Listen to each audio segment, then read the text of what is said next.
Brasil aumentou o número de universidades que entrou na lista das principais instituições de ensino superior do mundo. Em primeiro lugar do ranking está a Universidade Britânica de Oxford. A lista deste ano tem 46 universidades brasileiras contra 35 no ano passado. O Brasil passou de nono para o sétimo lugar com o maior número de universidades. Com uma das principais preocupações quanto à qualidade no ensino, o Conselho Regional de Medicina Veterinária de São Paulo, que completou 50 anos, participou do programa Em Discussão Especial e o médico veterinário Mário Eduardo Pulga, presidente do Conselho, falou sobre as preocupações deste aumento. O Conselho Regional de Medicina Veterinária de São Paulo completou 50 anos de existência. Os conselhos são responsáveis por fiscalizar o exercício profissional, entre outras competências. Para falar sobre esses 50 anos, eu recebo Mário Eduardo Pulga, que é presidente do CRMV de São Paulo. Para começar, eu queria que o senhor falasse um pouquinho do início, né, do conselho, da formação dele, a diferença também da atuação, né, há 50 anos e agora. Pois é, Priscila, esse é um momento único para nós no Conselho de São Paulo. Nós estamos muito contentes, né? Esse cinquentenário para nós tem um significado muito grande, né?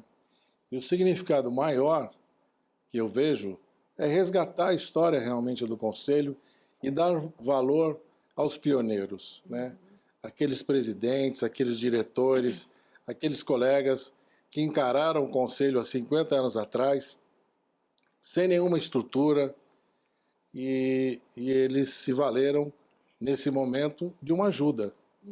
Uma ajuda muito importante, que veio de uma entidade que já existia, que era a Sociedade Paulista de Medicina Veterinária.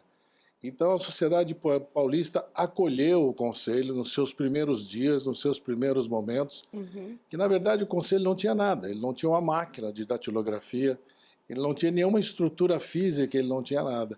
Então, ele funcionou no início dentro da Sociedade Paulista de Medicina Veterinária. Então, esse momento para nós é um momento de gratidão.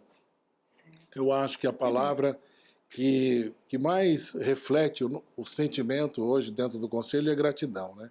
Gratidão a esses pioneiros, gratidão a esses colegas que lá no início se desdobraram para fazer o Conselho chegar no que é hoje, né? O maior Conselho do Brasil. O Conselho hoje ele tem, então, essa função de fiscalizar, mas eu queria que o senhor detalhasse para a gente como funciona a atuação do Conselho. Nós temos 3 grandes objetivos no Conselho. O primeiro é orientar a profissão, orientar os profissionais, orientar os colegas. E a gente faz isso de uma forma muito forte. Segundo é normatizar a profissão. Normatizar, baixando resoluções, fazendo com que os colegas obedeçam essas resoluções através de fiscalizações. Então, esses três pontos são os mais importantes em termos de atividade do Conselho de São Paulo.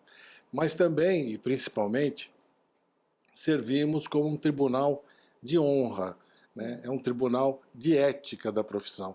Então, nós fazemos mensalmente julgamentos de processos éticos contra aqueles colegas que, eventualmente, possam ter cometido algum tipo de irregularidade.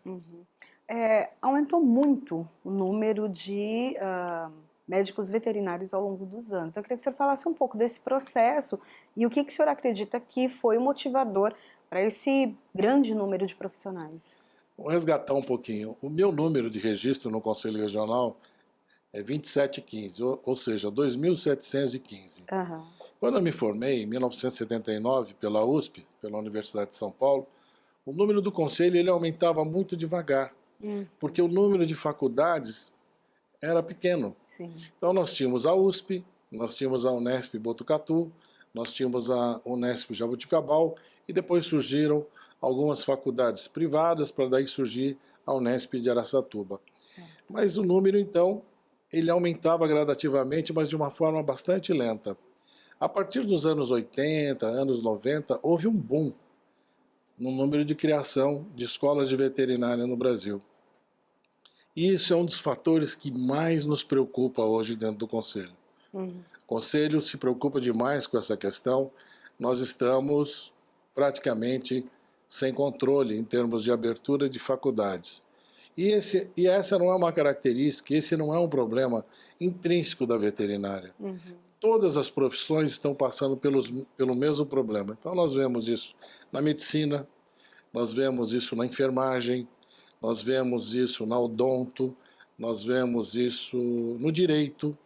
Então nós estamos com um número excessivo de faculdades de medicina veterinária do país. Só para você ter uma ideia, hoje nós temos mais de 400 faculdades de medicina veterinária no país. Só no estado de São Paulo temos 82 faculdades de medicina veterinária. Em termos nacionais, mais de 400 escolas de veterinárias no Brasil, nós significamos mais de 50% do total de efetivo de escolas veterinárias do mundo. Ou seja, mais de 50% de todas as escolas que existem no mundo estão no Brasil.